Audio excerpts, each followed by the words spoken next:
Welcome to Muslims Doing Things, a podcast about extraordinary Muslims and their career journeys. Today we have Sabrina. Sabrina, what do you do? Assalamu alaikum. Nice to be here. I am a journalist. I'm a White House reporter with the Wall Street Journal, and I've been covering national politics for just over a decade in Washington, D.C. A longtime reporter, and really looking forward to talking to you guys about my work. And she's being humble. This is the same Sabrina Siddiqui who is effectively at Joe Biden's side, it seems, when he's taking these high-profile trips to dangerous places based on my more recent readings of yours. I just so happened to find myself in the highly unusual situation a couple weeks ago because President Biden made an unannounced visit to Ukraine, to the capital city of Kyiv. And I was very lucky that I ended up being one of two journalists from the US who accompanied him on the trip. So there's definitely a lot we could talk about there. I was not expecting that at all. But it was certainly one of those moments where you realize that what you actually do is really cool and a big blessing because you're literally watching history unfold before your eyes. I cannot wait to get to that part of the podcast. I promised you a linear journey, so we'll get there. But as a teaser to folks who are listening who just want to Google her name, she wrote a really cool piece about pumping while on this journey and kind of exposing motherhood and the challenges of motherhood alongside like the challenges of freaking foreign policy. It's a very cool piece. So Sabrina, where were you born? Well, I was born in New Jersey. I was born in Edison, and then when I was a toddler, we moved to the Princeton area. Lawrenceville was the name of the suburb.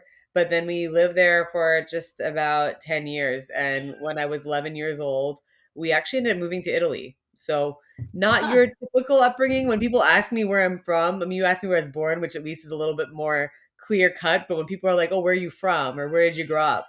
I'm like, well, that's actually a little bit complicated. What took your family to Italy? So my dad is actually retired, but he was working for the United Nations, and he got a posting at the World Food Program, which is based in Rome. A lot of the food mission programs are actually headquartered in Italy.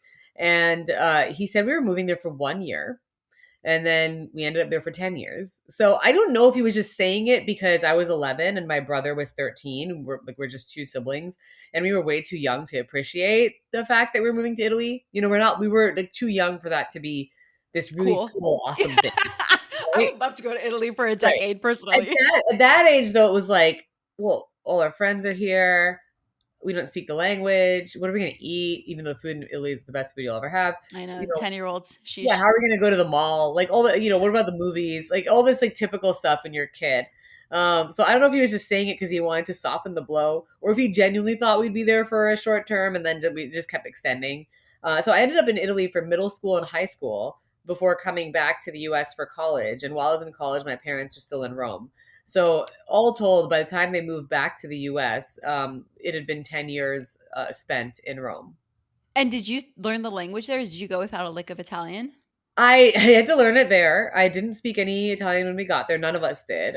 My parents are from Pakistan for the most part. My dad was born in India, although he spent most of his childhood in Karachi, Pakistan. And my mom was born and raised in Karachi, Pakistan. And they got married in 1980 and were in New York at first. And that's how they kind of got to New Jersey. And then eventually we find ourselves in Italy where no one speaks any Italian. We went to an American language. No, sorry, I should say we didn't go to American school. In English language school. It was an international school on the American school curriculum. But the student body was like 80% Italian kids. So there was a lot of Italian being spoken around us, not just when we're out in public. Where at that time, we moved in 1997. Italy was a little slower in terms of like people who speak English for like European countries. So most places we went out and about, no one spoke any English. And then at school, we're studying in English, but 80% of the kids are Italian and they're just talking in Italian. So it was definitely something that I had to learn while I was there. Took me a few years to become fluent, but I grew up there and I have great friends there still. So it's actually like a really nice and like fun fact, I guess, that you get to carry around with you. And how did you navigate being, I guess, first generation American? Like, did you guys come home to America for breaks, or were you just Italian? Like, what did you consider yourself? We were, I think in the beginning, I considered ourselves to be American. As time went on, then it became a little more complicated because we were so far removed from the culture. Um, and there's just so much that's different when you're in Europe compared to when you're in the US. Um, it's very insular in the US, right? Growing up here, it's the education system and just the way you're taught is very focused just specifically on US history and life here in the US and culturally how we see things here.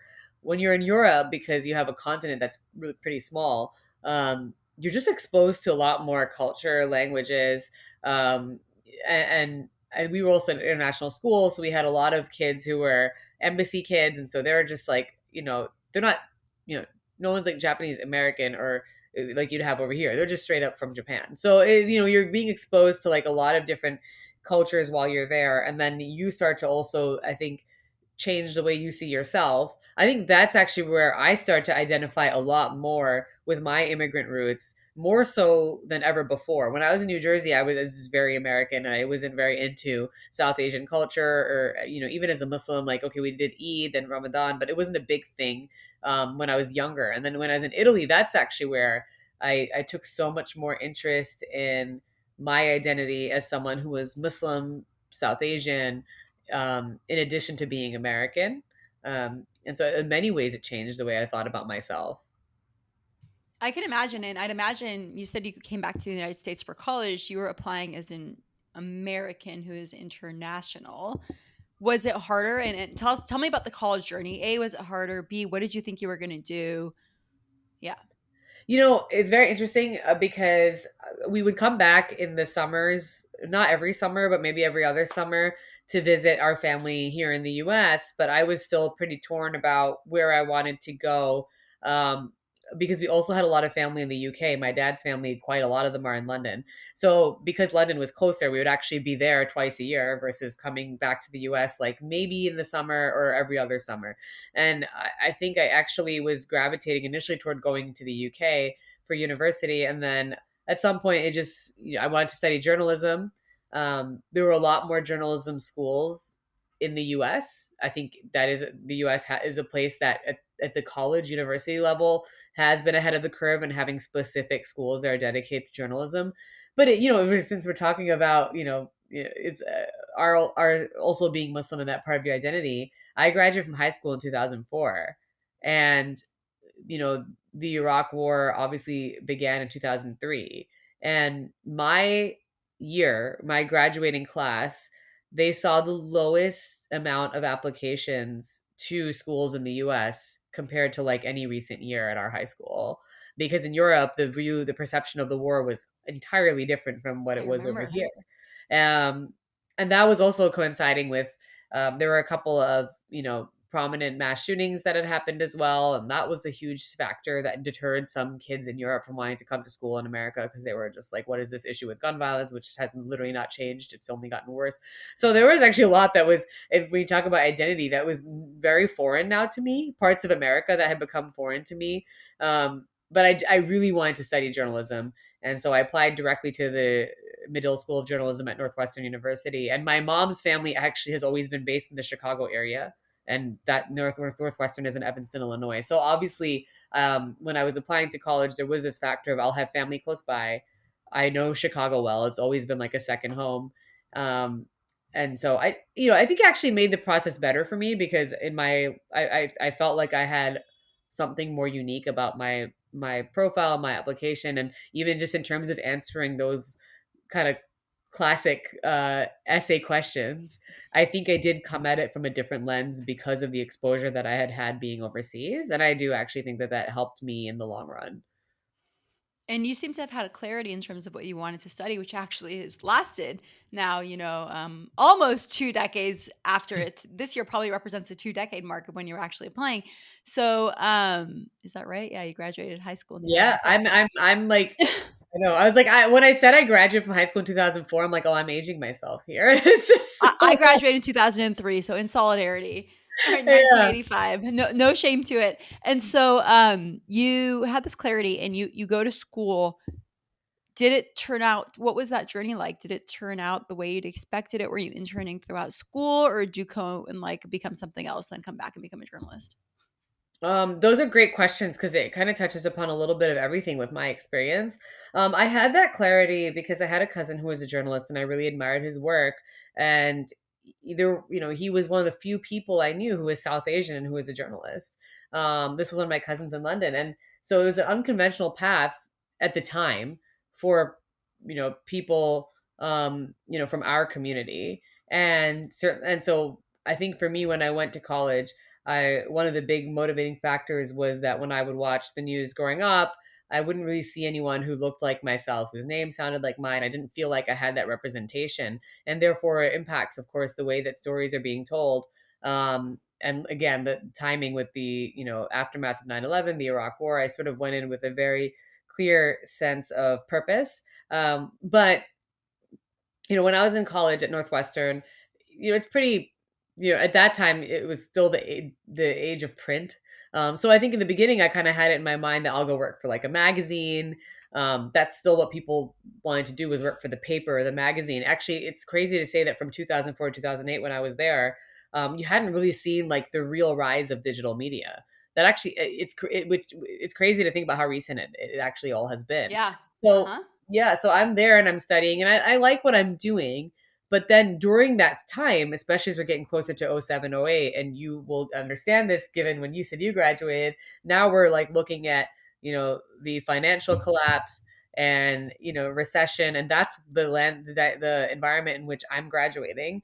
And so I'm not so sure that being a journalist is a tenable or realistic career choice in that moment in time.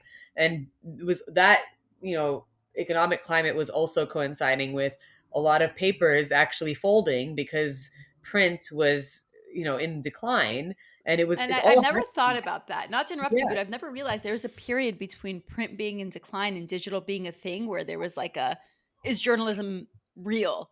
Sorry, Yeah. continue. No, it's and you're thinking about your stability, you're thinking about your economic security and just job security. So actually, I actually did, although while I was at Northwestern, I did all the things that you normally would do if you're studying journalism. I did the extracurriculars. I wrote for like the college magazine, North by Northwestern. I co-founded a campus magazine for Muslims called Al Bayan. I really was very heavily involved in journalism there.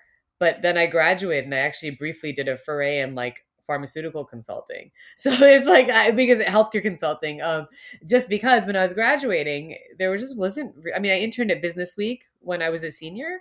But Business Week at the time was still the weekly magazine and it hadn't yet been acquired by Bloomberg, the wire service. So honestly, even with the place I was interning, its future was completely up in the air at that time. Right. So I just went into consulting briefly after, well, for a couple of years after college. And I was so passionate about journalism that even while I was working full time in consulting, I was constantly doing work within journalism on the side. And then that only reinforced that was still my true passion and what I wanted to find my way back to.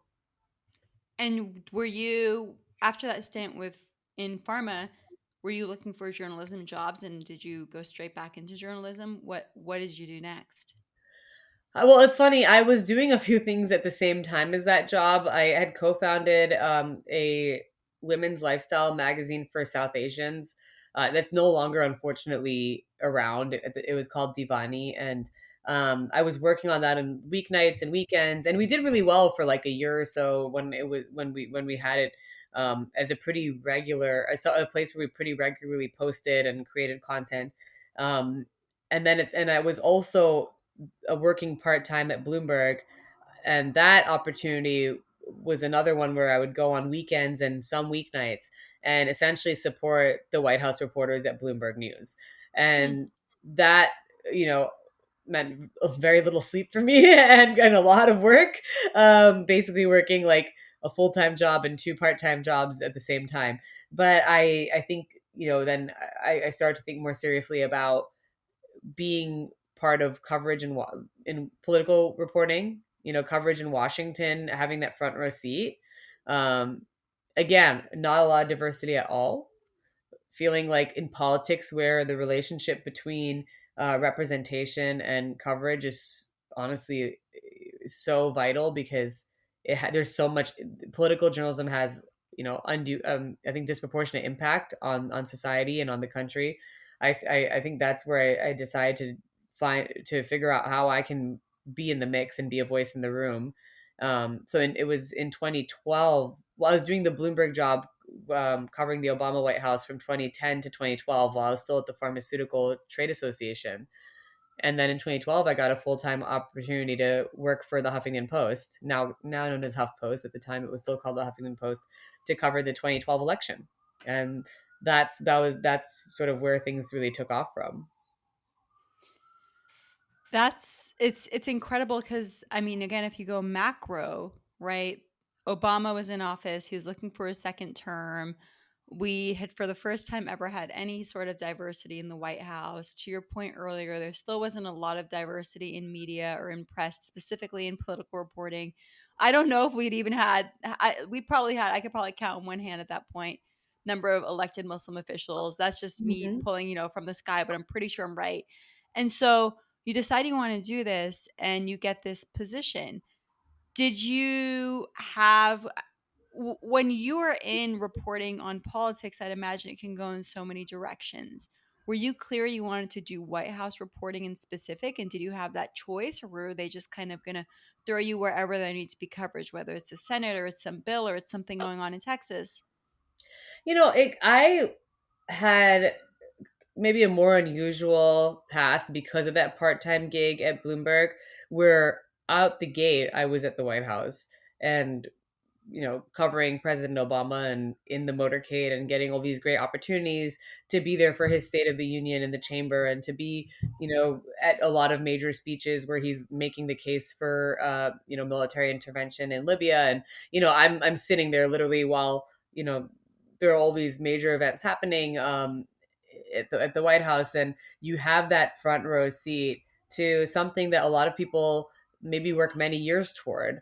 But I happen to just start out in that position because I found that opportunity, part time, and because of that, I think it's really hard to then to do something else Yeah. because it's the highest office in the land, and there's just so much power when a lot of journalism is about holding institutions and people in positions of power accountable, and there's no greater accountability than when you're covering the White House, Right. or just no greater impact or influence of any one office in this country. So I think already starting there gave me a pretty clear sense that I want to stay within this space. Then I covered the 2012 election, and I was doing actually more coverage of Mitt Romney's campaign, but it was a general election by the time I was covering it. And so, that also meant the Obama reelection campaign. After that election, I was covering the relationship between the Obama administration and Congress. So then I was actually on Capitol Hill doing a lot of the stakeouts in the Senate and the House, where you're standing in the hallway, all the reporters, and you're chasing lawmakers with, your well, we use our phones instead of our microphones, voice memos and everything. But so I did get a taste of covering Congress, which I think is just so important because so few people actually do understand how laws are made, like how legislation works, how what negotiations look like. So that, even for someone like myself, was a big learning experience. And then, I was at HuffPost for about 3 years before joining The Guardian.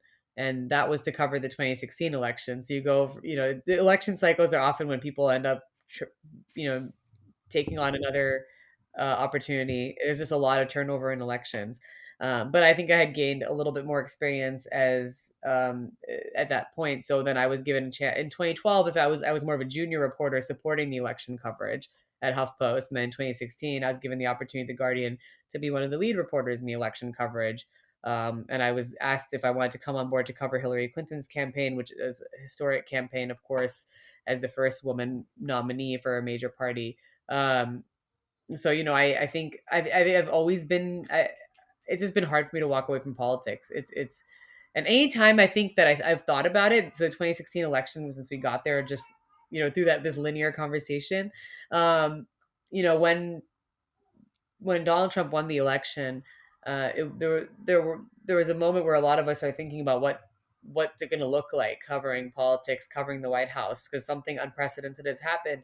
This is someone who went to war with the media and obviously has made all of these derogatory comments about, immigrants and black and brown people and women, and a lot of, there's a lot of pressure for how we're going to cover this administration. And I thought maybe it might be time to take a break because the 2016 campaign was so ugly, so challenging Mhm. to cover. Mhm. I wrote an essay about for the Guardian when it was over, covering the 2016 election as a Muslim, where I opened up about my experience as one of the only Muslims covering that campaign. The other being Asma Khalid from NPR, who's also wonderful. And then I thought maybe I need a break, a mental break. Maybe this is going to be too much of a challenge. But then again, I went back to this idea of we don't have representation inside of these newsrooms, and so if I walk away, then that how are some of these events going to be covered? Will we cover them at all? Are we just is this just going to come normalized that this is just the way that people talk about brown immigrants or Muslims or like women? There's a lot that you're thinking about, especially Muslims, because there's just so few Muslims inside of any newsroom. And that's what motivated me to stick to politics. And now I'm still sitting here, still doing it. Yeah. It's funny, I just realized Esma's still at the White House. She is with NPR, and here you are with Wall Street Journal, and it's like these two major outlets have Muslim women who are playing big roles and South Asian women who are playing big roles in communicating what's going on, and I'm sure it has a big impact. And when you're covering the Hillary campaign, tactically, what does that look like? Are you literally just showing up where you think she'll be? Are you hopping on planes? Like, what is a day in the life of a reporter covering a campaign? It's insane.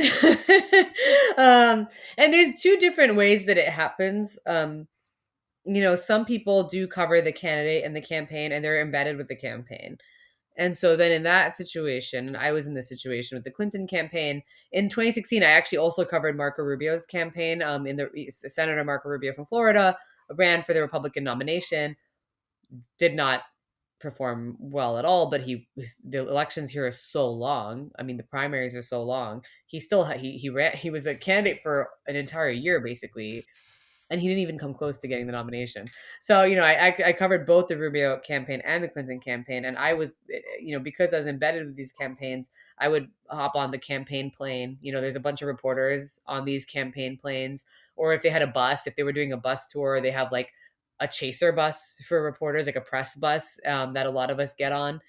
So and they take you from state to state to state, and it's insane because you are literally sometimes in four states in one day, especially when there's like a primary coming up, or certainly when you get closer to election day, where they're just like checking the box, like we It's started the wild. morning in Florida and now we're in Ohio and now we're in Michigan and we're ending the day in Pennsylvania. They're just like, we're the places we absolutely have to be in these next few days before people go cast their ballot. In the primaries, you're focused on singular states, because it's more spread out, especially those early voting states. Everyone knows, they would typically begin with like the Iowa caucuses, then New Hampshire and South Carolina and Nevada. And so, I've seen so much of Iowa. I literally never expected to see like almost every corner of Iowa, but I have been to almost every corner of Iowa because you are like, sometimes you're on a bus and they're going to literally six different places, 6 to 8 places in one day. There, and like you literally will start at one side of Iowa and you'll end up on the other. And it's like 2 hour drive to this place and a 1 hour drive to that place and a 45. It's like constant. And then sometimes you rent a car and you're just driving. A lot of times I would just, if they didn't have arrangements for the press, which often they don't in the primaries, you land in whatever state they say they're going to be in, you rent a car and you wait for the schedule and you just are driving from place to place to place. But the reason it's actually great to ask the question is it gives you an opportunity to see so much of the country and to meet Yeah. people you would never have otherwise met, and to understand so much more about the regional and demographic factors at play in our politics and in our election. You have a much wider perspective Yeah. when you cover an election, that you simply don't have if you're doing it from New York or DC without going anywhere. When do you write?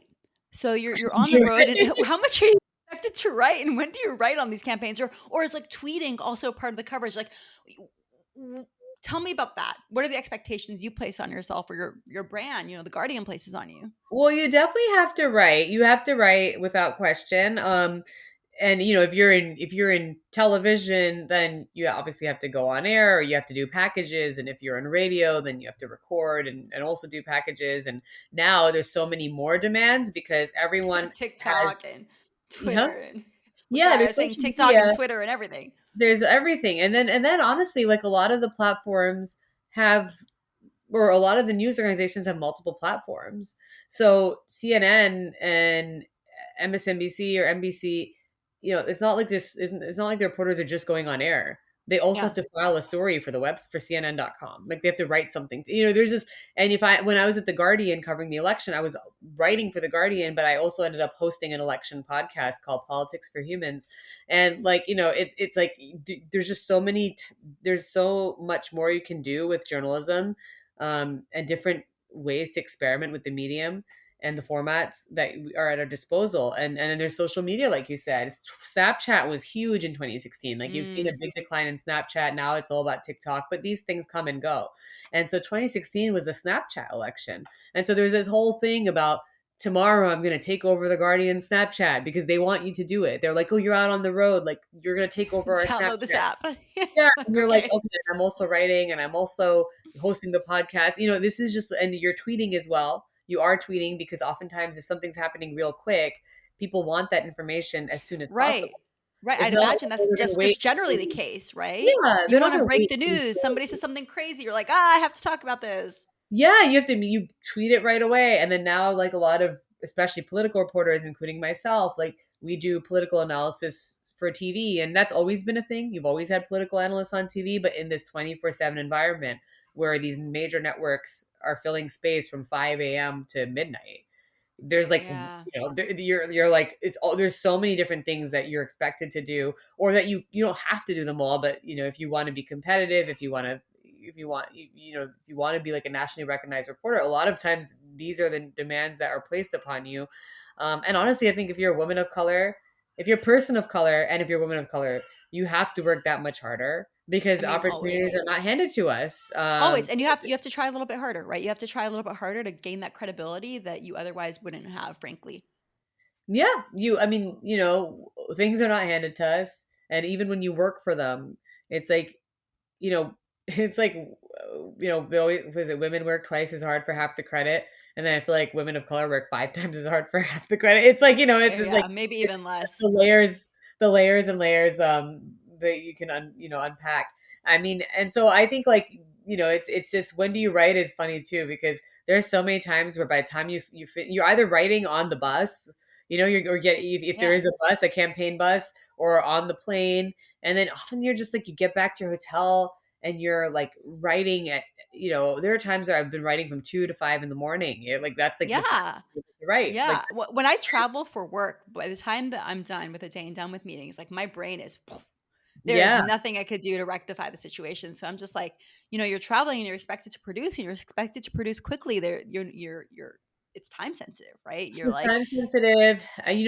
There's so much, I think with, journalism, where they also, it's a learned skill to have to do it in real time, where this is something certainly that's in the digital era, because it's not like before where they would wait for you to like get to your computer and type it up and submit it, or right. typewriters. They want it in real time because they could have it in real time. So you're sitting at the speech, it hasn't even concluded, and you're already writing the story while it's Yeah. happening. I And could see literally, that happening. it's just it's constant. So it's a very, very fast paced, rigorous job. Um, but I do think that, I think that that election, to me, the 2016 one, stands out. I was on the road for like almost 18 months, almost never home. And Oh boy, you're elections working, are that long. yeah, You're you're right. yeah. I mean, look, like even right now, Nikki Haley already launched her campaign.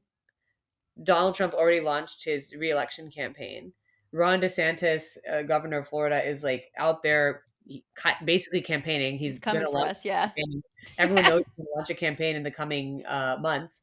And it's only March of 2023, right? The election's not till November 2024. So our elections go on for a really, really long time, too long, many would say. Um, and that campaign was, you don't always have to, that was the one where I chose to be like doing the full throttle campaign coverage of being out on the road, but you're working like 100 hours a week. It's like it's a lifestyle that you can do at a certain point in time. But right now, as a mom, being married and having Totally a get it. child, it just looks very. I could do it if I want. I've got a supportive, partner, and it's. I know moms who still do that level of intent, have that level of intensity where they go out on the road and they still do it even with young kids at home. But this is like sort of where also a different it's a different stage where it's there's it's again like it goes back to like you feel like as a woman you're always constantly having to make a lot more choices about Yeah. what it is that what direction you're gonna take and what impact is that gonna have on your career. Yeah. Yeah, definitely. And so Hillary loses and Donald Trump is president. At that point, is there like a recalibration where you're like, oh, I'm either going to lose my job or they're going to change my assignment? What does that transition look like? And what did you do during the Trump years? Well, I stayed on at the Guardian, and I was, sometimes they do actually get rid of a lot of jobs after elections because they hired up for an election and they probably overstaffed because they needed Hmm. to, right? They needed, and then now there's not as much, in theory, to cover, and so they end up shedding a lot of people. And Or now more, with probably not as many listeners and not as many readers, yeah, more than less everything not news. in a People just care normal less. in a normal universe, that's what happens under Donald Trump. It's not It what was it's the opposite, right? It's like ratings are up and clicks, traffic is up. Everyone is just watching because it's this 24/7, and nothing like this has ever happened. And Yeah. every day, it's like we got sick of using the word unprecedented because every day of his presidency, it's like almost every day, you're like, You are this is right. unprecedented. The word almost loses its meaning. So I He actually ended changed up, my news habits. You are right. yeah. I listen to news every morning and it's up first, which is like, I think the most popular podcast. Esfahad, speaking of her, she's on that all the time. But like that happened in the Donald Trump era. You're totally right. But sorry, Yeah. continue. It's like a totally different level of engagement. And we've never seen that level of engagement before. We haven't seen it since. Um, and so, I ended up covering the Trump administration for the Guardian. I stayed on with the Guardian. I did the first 2.5 years. And then the Wall Street Journal, I got the opportunity to join them for the it's like election cycles, right? To cover the 2020 election. And so in the fall of 2019, I joined the Wall Street Journal and they were building out their team of journalists who were going to cover Democrats because the primary was on the Democratic side this time. Yeah. And they I ended up covering the Biden campaign because I had covered the Obama administration. So there's a lot of familiar faces. Obviously, Right. Biden being They having hire a lot been of the same people. vice president, yeah, a lot of the same Right. people. You already also know his record better because you already covered his tenure as vice Right. president, which was 8 years. So I ended up being one of our reporters covering the Biden campaign at the Journal. And then he's elected president. This campaign, I wasn't gone all the time, but then it was also the COVID election. So then everything shuts down, and it's a completely different experience because now you're like, remember when I said it's so valuable to get to go out and meet people and talk to people and see how things are playing out? You can't do that because there's a Yeah. pandemic and everyone is stuck at home. So it's a unique experience to figure out how to cover an election from your living room, and occasionally going out with the candidate. But Joe Biden wins the election, and then I ended up on the White House team at the Journal because that since I covered the campaign, it's a pretty natural transition that the people who cover the campaign, if that person ends up winning the White House, you go and you cover the White House. Yeah. Yeah. No, it's and so it's funny. I didn't realize that happened with journalists too, because that's what happens with staffers, right? People who are staffers on the campaign typically do that with the hopes of working in the White House, and that's what ends up happening. And so I'd imagine at this point, to do better at your job, you have to develop a repertoire with the staffers, with the president himself. How did your life change covering the Biden campaign? And he was the winning president, like you said. So then you were covering his presidency. What did the job look like then? Like, do you just have free pass into the White House? You just go to all the events? Like, what does your day to day look like? And then take me up to this most recent trip, which is really interesting. By the way, I'm Yeah. going to pause. At this exact moment a year ago, I had just pushed out my baby. Like, exact moment to the minute. I Wow. looked at the clock. I know. Oh, wow. Exactly a year ago. Congratulations. Thank you. I had to memorialize it. I was like, "Is it Yeah, I get 3:38?" to Like, share this moment with you as I we're know, it's talking kinda about wild. motherhood. It actually it's quite yeah, it's gives me chills just thinking about it. Hmm. Anyways, a year later, so what happened? Yeah, I mean, I'm covering the Biden White House presidency, and the reporters who cover the White House regularly have a pass, so they can go in, you're anytime, and you're there for anything you want to be there for the speech, well, that we have access to, right? So speeches, press briefings, you're in the briefing room asking questions of the press secretary. You're traveling with the president, domestic, and that includes domestic and foreign travel. This is my first time, although I covered the Obama White House. This is my first time doing like the full scale White House correspondent role, where I mean, I had done a couple trips with Obama, but this is like my first time.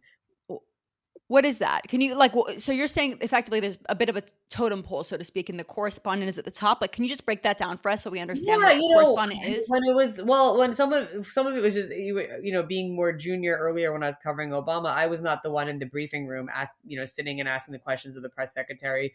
I was not like the one who would be attending like a press conference with the president and be called on to ask a question.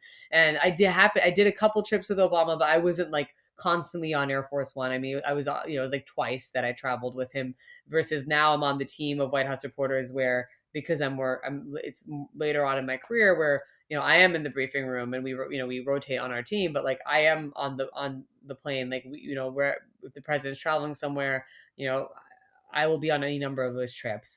At a press conference, he might call on me, right? Like it's just a different stage in your career. Ah. um And why would he call and use it? Because he wants the Wall Street Journal to notice because he knows you personally? Like, how does it press? How do those choices become made? they actually, I mean, they kind of move around. I mean, the Journal is a reputable news organization, so we have I think legacy papers like the Journal, the Times, New York Times, and the Washington Post. Will get called on a decent amount. The networks get called on often, of course, because it's TV, CNN, NBC, ABC, CBS. And the wire services like Reuters and Bloomberg and the Associated Press. There's a like I think like in general, but they mix it up. These newer administrations also know that you should call on the person who is maybe at HuffPost or BuzzFeed, right? Like I mean, they know that like digital Right. The media is also breadth. very much part of the fabric of journalism now. And so I think they also understand you have to call on journalists who come from more unconventional spaces because younger audiences are reading a lot more of getting a lot more of their news from digital organizations that have only come up in the last 10 to 15 years. Yeah. So it's changed. But yeah, then I mean, I was covering the Biden administration's response to COVID for like the first year of his presidency, and I had my baby Sophia in April of 2022, so just under a year ago. And I just got back from maternity leave in January, and was just kind of back to covering the White House. And then I ended up on this trip last month that was supposed to be to Poland. We did get to Poland, but first we ended up in Ukraine. It's just the most wild piece. I enjoyed reading it so much. And you were selected, you're one of two people, like you said, who was selected to go on this journey. What was that like? Like, walk us through, did you get a phone call? Did you have like 12 hours to make the decision? Because it seemed like a pretty quiet trip. Yeah, it's a trip that had been months in the making, but so few people knew about it. Even in the White House, even within the Biden administration, it was like an extremely high level, need to know basis. And um, I mean, most people in the White House didn't even know it was happening. It was like really, really closely guarded. I was supposed to go to Poland, and there's this rotation of news organizations that cover travel, and you basically like dispatch these like briefs on the trip to the entire like media, to like the all of the like kind of U.S. media, and it was our turn to do that for Poland, the Wall Street Journals, and I was going to do that trip. So in some ways, it sort of was just like by chance. They were like, "Well, if he's going to Ukraine first, then who's next in that rotation? Oh, it's Sabrina Siddiqui from the Wall Street Journal. Okay. Mm, Now I'm lucky that like they trusted me with it. I wonder what would have happened if it was like a news organization that they didn't find credible, or like a mm, journalist that they didn't know or trust. Maybe there would have been an argument over who gets to cover the trip. The only thing they did know about me, the White House, was that I had just come back from maternity leave. mm. And so I get a call on Friday, February 17th. He was supposed to fly to Poland, to Biden, on Monday, February 20th. And they're like, you need to come to the White House. We can't talk about it. We'll talk about it in person. I'm thinking, like, am I in trouble? What happened? I get there, and it's like myself, one other journalist who went on the trip, Evan Vucci. He's a photographer with the Associated Press. The White House communications director at the time, Kate Bedingfield, she recently left, and the president of the White House Correspondents Association, which is like, the association that we're all part of as White House reporters. And that's where they say, hey, the White House says that, the president's going to Kyiv. He's and we can only take two journalists. And based on like all the the considerations around, the travel pool, the group of reporters who normally travel with him, and whose turn it was in this rotation, it's going to be you two. So are you up for it? And I'm just sitting there thinking, like, man, I thought it was going to be hard to leave my baby to go to Poland for 2 days, which is pretty straightforward. You're telling me we're going to a war zone. The U.S. military is not on the ground in Ukraine. The U.S. military does not even enter Ukrainian airspace. So, and the president's going. I'm sorry, he's going by train. Like, we're going to land in Poland, and the president took a 10-hour train into Ukraine. Um, and I'm just thinking, like, how is this happening? And how am I going to pump? I'm breastfeeding my daughter, and now pumping just got that much harder. So literally, it was just like, it's funny. I wrote this story about what it was like to cover this trip as a working mom who had just come back from maternity leave, and how it was my first trip away from my baby. I literally had never been away from her for a single night until this. And she, and she, at this time, she's 9 months old. So the conversation went from like the logistics of the trip to like the logistics of my pumping capacity. Like, what pump can I use? Is this going to be confiscated because they're taking away our electronics? They're going to take away our phones. It's top secret. They can't have any like exposure, any liabilities, any vulnerabilities. No location sharing or Bluetooth. Anything that has that is going to be taken from you because it's top secret, and it's this massive security risk. And so I'm like, well, the pump I use, it's electronic. Like, can I, there's all this stuff going on. And all I can say, one thing I wrote in that story is, the White House communications director at the time, Kate Bedingfield, and Tamara Keith, who works at NPR, who is the president of the WHCA, the White House Correspondents Association, they're both working moms. They both have little kids. They get it. They get it. That made such a difference. It shouldn't be that way. It shouldn't be No, that but there. it does. It is. It does make a I difference. literally almost missed a flight because somebody at security in Canada was trying to make me explain why I had milk without a baby. He's like, why would you have milk without a baby? And I No. had to explain it to this gentleman who didn't even speak English. He spoke French. And I was like, I'm going to lose my mind. I'm literally about to miss my flight. And he like literally was trying not to let me through.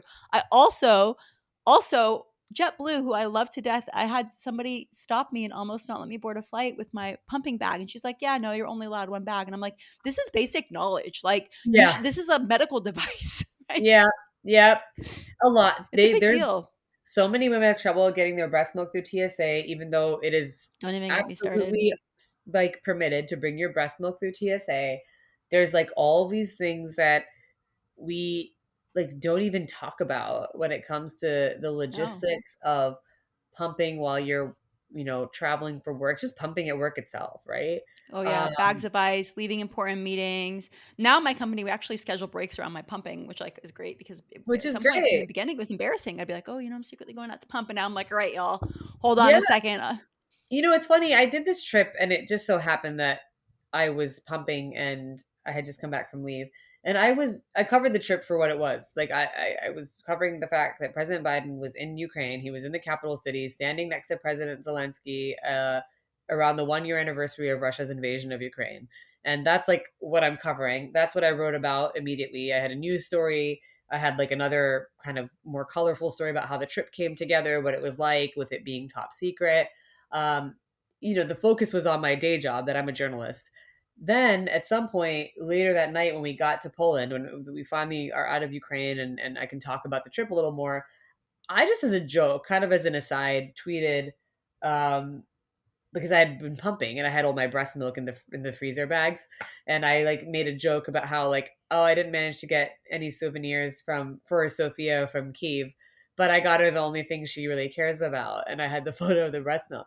And I did not expect the response to that tweet that I ended up getting. I it was overwhelming. It like was one of those tweets that went viral, and I'm hearing from all these like working moms, especially moms and working moms both, like even stay at home moms. Like, there's like all these people who are just like, Who've had oh to my deal with the god, logistics of milk. Yeah. yeah, and they're just like, oh my god, like like we can't believe you were pumping. And but it was also just like, oh wow, thank you for opening up about this and for Yeah. showing the world that like you did this trip while you're pumping, and like this is what women can do. Like we, if we're given the opportunity, can do extraordinary things.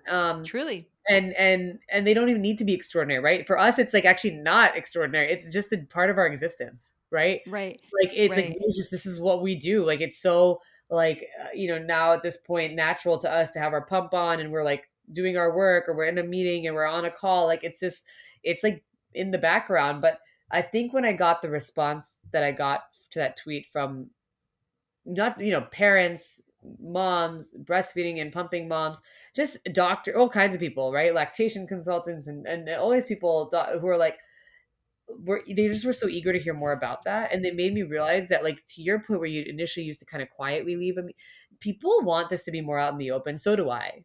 Like Mm-hmm. and I wrote this essay, I ended up writing about the trip, the longer essay you mentioned, because I wanted to normalize breastfeeding and pumping and being a working mom. I'm like, Totally. I was just like, I'm done with this being something where you're kind of like almost like in the shadows, and you're just like quietly slipping away, and you have to be sheepish about it. It's like, no, we, this is just part of our day to day. And we not only are like, just, we're not only capable of doing our jobs at the same time, we're actually stronger and like Honestly, better. Very good at time management. yeah, we're better at managing Could our be a time. problem. I don't know. And then also like it's like there's like a strength that you are summoning to do all this at once. That like, you like you are, and you, it's like you now see what you are capable of. You what limits, you're pushing your limits and your boundaries, and you see how much more you're actually capable of.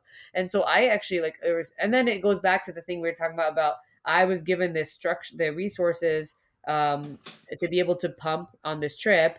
And that was because there were two working moms in the Sorry. meeting. My No, go kids for just it. came home. No, I mean, They my usually come baby's home a been little bit babbling. later. No, you're good. You're early. Come here, Mom. I'm doing my podcast. Hi. Come here. She's sleeping, Mama. Mama, can you? Yeah, we're gonna do her birthday party. Mama, you want to go outside for a little bit? She can't talk. I'm like, I'm probably not gonna cut this out because this is so timely. It's so timely. People who are one cannot talk yet. Okay, Mama, I'm gonna finish. Yeah, people at 2 can talk. I'm gonna come soon. Okay, Mama, let me finish this. You could stay here, but you just have to shut the door, please. Shut door. Yeah. Anywho, so Yeah. what I was gonna say was, in relationship to, oh, so I recently went back to the gym, and after having a baby, and I was like, dude, I work out harder because whenever I'm like, this is hard, I'm like, hold on, I pushed a whole baby out, and I'm like raising 3 whole kids alongside a job. Thank you, Mama. Yeah. Mama, Habibi, can you bring your iPad? Here, take my phone. I pushed out. Yeah, here. Yeah, I'm definitely not going to cut this out because you know what? In the spirit of normalizing, Yeah, you shouldn't. This is what it is. I mean, this is what it is. I don't do this during work hours. I do it after hours, and that means I'm mixing it and balancing with all these other things. Um, Anywho, so thing 2 just came in. Hi, Mama. it's like the BBC interview with the kids just kind of bouncing. But see, Sophia was definitely making a lot of noise in the background, and I was like, I don't know what to do with her. I mean, she's 10 months old. I can't That's vanish what they her. do. That's what they It's do. like it's so close to bedtime. She can't go out right now. So it's like, all Yeah, right, that's well, what they do. That's what they do. about So I have a question for you. My sister used to work with Bill Clinton. She was his in-house counsel for the foundation, and she'd always tell me like the interesting things that he does that just are indicators of his intelligence, just on the day to day. She's like, the man literally pulls out articles from everywhere, writes on them, will like leave them on my desk and leave them on people's desk. What are those things that you've observed about Joe Biden? very similar actually. He has been around for such a long time. This is someone who has like a 40-year career in politics. I mean, starting in the Senate when he was in his late 20s, eventually becoming the vice president for 2 terms, now the president of the United States. I mean, he's, just shy of 80 years old, right? So this is someone with vast institutional knowledge. And so he's constantly making notes. He's constantly telling stories and anecdotes from I don't know when, it's like, and it's just in the level of detail. I think the level of detail when he's talking about something, when he's talking about a policy matter, he can talk about the most like bland policy, what seems like a bland like policy matter, like in the weeds, like some bizarre tax that no one knows exists. He can probably talk about it for 20 minutes and like tell you And what with it is. charisma and make it seem interesting, Yeah, I'm assuming. and so that's something about him. He's someone who, as everyone knows, has experienced tremendous loss. He lost his wife, his first wife, and infant daughter in a car crash when he had just been elected to the Senate, and his 2 boys were injured in that same accident. One of those sons, Beau Biden, later died of cancer when Joe Biden was vice president. So he's experienced unimaginable loss. Wife and 2 children, one of which was a newborn. So I think that is something that I think you see in his interactions with people and his ability to connect to people, but his ability to grieve with people. And when you're president, you do a lot of grieving with people. You do it when there's a shooting. You do it when there's a terrorist attack. You do it when it's just an event on cancer, in which touches him personally. And there's, people's family members who are there. He has this ability to talk about grief um, in a way that no other president has been able to do because he's just he's been there. So oftentimes people call him like the counselor in chief or grief counselor in chief in addition to like commander in chief because he's so effective in that space. So there's like I think really interesting things that you kind of notice about the person. And he just knows, it's funny because he's been around so long, he knows how to work a room. Like he will go up to people in the room, like if it's like lawmakers and it's just and he's just like, oh yeah, like your mom, you know, tell me about her. I know she just had that surgery, or oh, like the kids come here, and like he knows, he just like it's like like these little things. There's these really funny videos because when he was vice president, it was his job. It's always the vice president's job to like officially confirm senators. Like when people are elected to the Senate, they have this ceremony, and if you Google it, like it's probably pretty like widely watched on YouTube. If you Google the times that when Biden was vice president, when he was there to confirm like the new senator elects, um, because they come with their families. Just like watching him working the room and working the line of people who come up is pretty remarkable. It shows you like this is someone who's been in politics for a really long time, and this is someone who knows what he's doing. Yeah. No, it's always incredible to see because at the end of the day, these are humans who their influence and their power really matters, right? They gain a lot of power through influence. And it's curious, like I'm always curious to see how that's accomplished. And there were similar parallels in the anecdotes I heard about Bill Clinton, where he was just very personable, never forgot somebody's name, would leave handwritten notes all over these desks. Like my sister's interactions with him always wowed me. And so Yeah. Bill was Sabrina, like that too. Yeah. Yeah. yeah, and I'm sure like, presidents hang with presidents and it seems like you see a lot of the presidents. So I'm sure you kind of get the opportunity to see a lot of these folks, at least most of them, maybe not Donald Trump, so much recently, though that may change soon. Sabrina, for people who want to follow your journey, where can they find you? Well, you can find my written work at the Wall Street Journal. And then I'm on Twitter at Sabrina Siddiqui and same for Instagram. Those are kind of the main spaces where you'll see more of my work. And then, I appear pretty regularly on MSNBC. That's another space where you could see my analysis. And then, yeah, I think if there were two, it's funny, I have it's so funny. If I had my, like my articles in front of me, so many of them are like any number of political stories from the last 10 odd years. But the two pieces that I'd ask people to read if they wanted to would be the one that I just wrote for the Wall Street Journal about pumping and going to Ukraine with President Biden fresh on maternity leave. And then the one I mentioned earlier that I wrote for The Guardian covering the 2016 campaign as a Muslim. And it's funny because like those are the two stories I've written that in my decade long career have generated the most response. And they also happen to be the only two times I've written something personally, because usually you don't do that. There's like a line, but they were the two opportunities where it was more appropriate to open up from a personal vantage point, also to get a certain message across.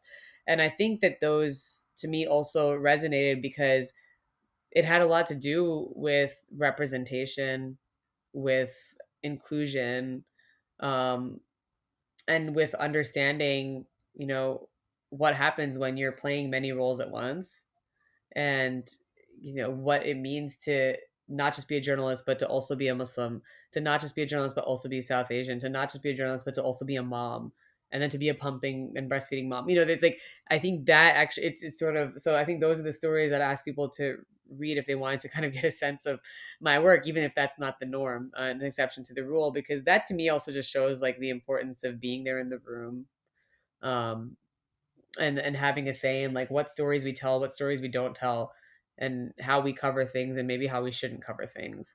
And that's actually kind of bring it full circle why I decided to do what it is that I do. It's incredible. I loved reading your work. I'm looking forward to seeing all that all the more of you that you're going to offer to the world and all the perspectives you're going to offer. I appreciate your time tremendously, Sabrina. Thank you so much for being on the show. Thank you. I'm so glad we got to do this. Appreciate you having me here, and keep doing what you're doing. You're also awesome, and it's so great that you're doing this show. Thanks.